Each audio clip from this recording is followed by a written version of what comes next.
अपनी खूबसूरत अदाओं और बोल्ड अंदाज से लोगों को घायल कर देने वाली और अपनी फिल्मों की वजह से कम लेकिन अपने दिलफेंक अंदाज की वजह से ज़्यादा चर्चा में बनी रहने वाली 80 के दशक की मशहूर अदाकारा।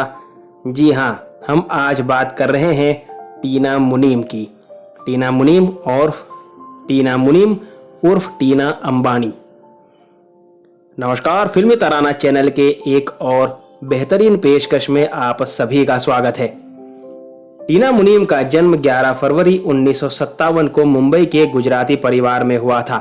इनके पिता का नाम नंद कुमार चुन्नीलाल मुनीम था और उनकी माता का नाम मीनाक्षी था। टीना के 8 भाई बहन थे। टीना की स्कूली शिक्षा मुंबई में ही हुई थी। टीना काफी टैलेंटेड थी, तभी तो उन्होंने सिर्फ 17 साल की उम्र में फेमिना टीन प्रिंसेस इंडिया का खिताब अपने नाम किया था। उसके बाद मिस टीन इंटरकॉन्टिनेंटल प्रतियोगिता में भारत का प्रतिनिधित्व भी किया था, जहां पर टीना उप विजेता बनी थी। फिर टीना ने अपनी पढ़ाई आगे जारी रखते हुए मुंबई के जय हिंद कॉलेज से आर्ट्स में ग्रेजुएशन किया था। जब टीना ने फेमिना टीन प्रिंसेस इंडिया का खिताब जीता था, उस समय पर टीना की कई मैगजीन में फोटो छपी थी। एक दिन प्रसिद्ध अभिनेता देवानंद की नजर मैगजीन में छपी फोटो पर पड़ी तो देवानंद ने अपनी फिल्म देश परदेश के लिए टीना को अभिनेत्री के रूप में फिल्म में शामिल कर लिया और उनके हीरो देव आनंद खुद बन गए थे।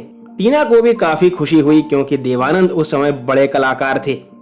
वे स्वयं टीना के पास फिल्म का ऑफर लेकर आए थे, लेकिन दिक्कत यह थी कि टीना को एक्टिंग आती ही नहीं थी और एक्टिंग क्या होती है इसके बारे में कुछ भी पता नहीं था।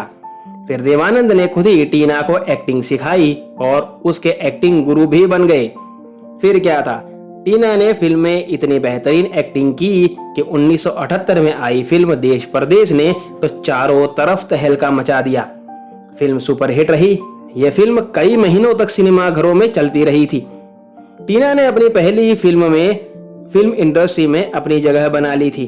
अब टीना को एक के बाद एक फिल्मों के ऑफर आना शुरू हो गए थे। 1980 में टीना अंबानी की फिल्म कर्ज रिलीज हुई। इस फिल्म में टीना के हीरो ऋषि कपूर थे। यह फिल्म भी हिट साबित और टीना रातों रात बड़ी अभिनेत्री की लिस्ट में शामिल हो गईं। टीना अब तो एक के बाद एक कई हिट फिल्मों का हिस्सा बनती चली जा रही थी। टीना की एक फिल्म सौतन आई थी जो कि सुपरहिट साबित हुई थी।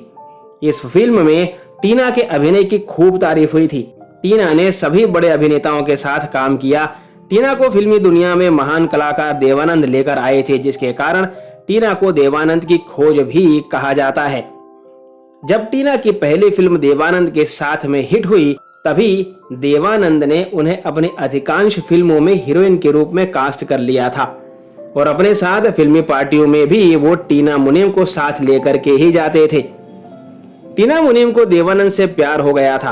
अधिकांश दोनों लोग साथ में ही पार्टियों में जाया करते थे, जिस वजह से यह अफवाह उन दिनों बॉलीवुड में खूब चर्चा में रही थी। देवानंद और टीना मुनीम का अफेयर चल रहा है, जबकि ऐसा नहीं था।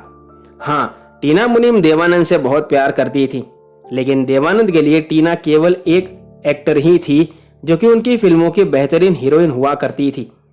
लेकिन एक दिन टीना ने अपने प्यार का इजहार किया तो देवानंद भौचक्के रह गए।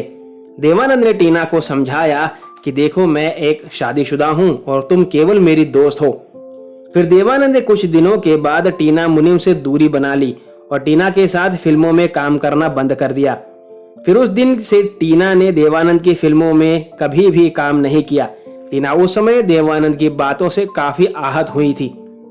एक दिन एक पार्टी में टीना की मुलाकात उनके कॉलेज के दोस्त रहे संजय दत्त से हुई। टीना और संजय दत्त एक ही कॉलेज में पढ़ाई कर चुके थे, जिस कारण दोनों एक दूसरे को जानते थे। संजय और टीना एक साथ अब ज्यादा समय बिताने लगे। फिर दोनों की दोस्ती प्यार में बदल गई। अब तो इनके प्यार के किस्से बॉलीवुड में हर गलियारों पर सुनने को मिलने लगे। कई मैगजीन में दोनों की तस्वीर भी छापी गई। दोनों अक्सर साथ में देखे जाने लगे। फिर एक दिन सुनील दत्त ने इन दोनों को लेकर एक फिल्म बनानी चाहिए, जिस फिल्म का नाम था रॉकी। जब फिल्म बनकर रिलीज हुई तो हिट साबित हुई। इन दोनों की जोड़ी ने दर्शकों के बीच जैसे झंडे गाड़ दिए थे। अब तो टीना और संजय दत्त की जोड़ी दर्शकों को खूब पसंद आने लगी और पोस्टर छपने लगे। टीना संजय के प्यार में इतनी पागल हो चुकी थी कि वे केवल संजय दत्त के साथ ही काम करना चाहती थी और किसी के साथ नहीं। यही वजह थी कि उन्होंने लव स्टोरी और एक दूजे के लिए जैसे बड़ी फिल्मों में काम करने से मना कर दिया था। संजय दत्त भी टीना के लिए काफी सीरियस थे।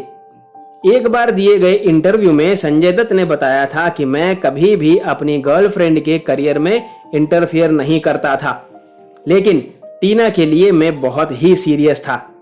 वे केवल मेरी थी। मैं नहीं चाहता था कि वे स्क्रीन में खुद को एक्सपोज करें। मैं बहुत इमोशनल पर्सन हूं और मेरी माँ का मेरे ऊपर एक स्ट्रॉन्ग असर था। उनके जाने के बाद टीना ने उनकी जगह ले ली थी, लेकिन कुदरत को कुछ और ही मंजूर था। अचानक कुछ ऐसा हुआ कि उन दोनों का रिश्ता टूट गया।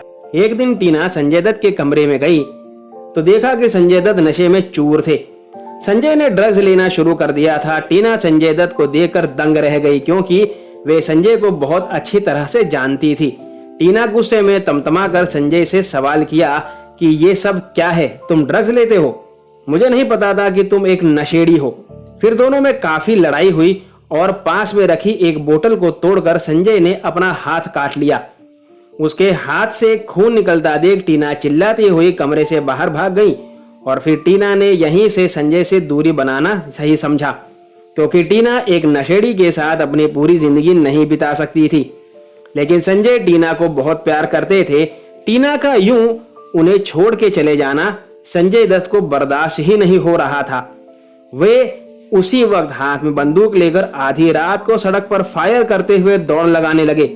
फिर पड़ोसियों ने पुलिस को बुलाया। इधर टीना भी संजय को छोड़ चुकी थी, लेकिन उन्हें भुला नहीं पा रही थी। टीना काफी दुखी थी। फिर 1982 में टीना की फिल्म सौतन आई थी, जो कि सुपरहिट हुई थी।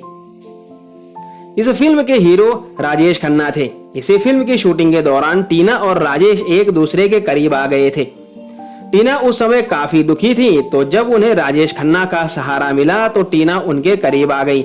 हालांकि टीना को मालूम था कि राजेश शादीशुदा है और 2 बच्चों के पिता भी हैं, फिर भी वे उनकी तरफ खींची चली गई। फिर क्या था, जब इनके अफेयर की जानकारी राजेश खन्ना की पत्नी डिंपल कापड़िया को मिली तो वे नाराज होकर अपनी दोनों बेटियों को लेकर घर से चली गई। इधर टीना राजेश खन्ना के साथ लिव इन में रहने लगी।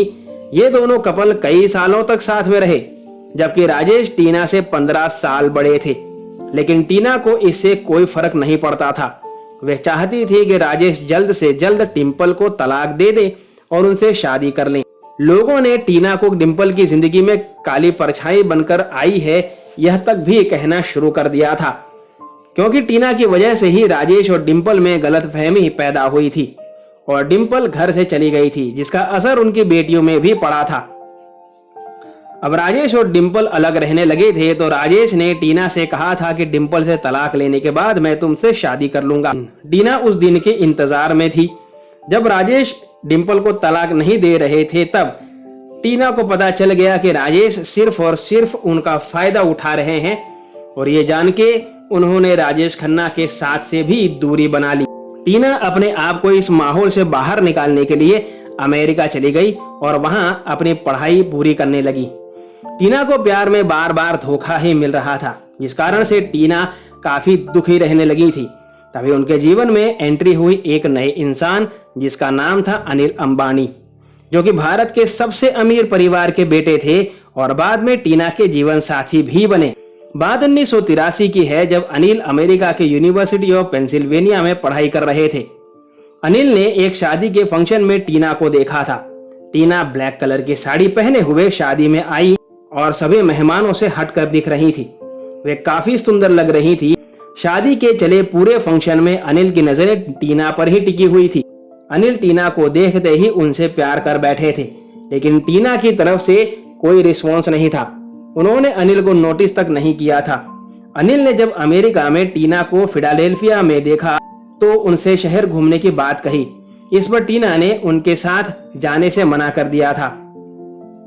1986 में जब फिर से अनिल और टीना अचानक टकराए तो अनिल पहले से ही टीना के बारे में सारी जानकारियां इकट्ठा कर चुके थे। अनिल अब जान गए थे कि टीना उन्हीं की तरह गुजराती हैं, तो अनिल ने टीना से गुजराती भाषा में बात करना चाहा। अनिल का यह अंदाज टीना को बहुत पसंद आया और दोनों ने काफी देर तक गुजराती में बातें की। उनकी बातों से टीना को इतना तो पता चल गया कि ये शख्स दिल का साफ है और सीधा साधा है। टीना को अनिल का यह अंदाज बहुत पसंद आया।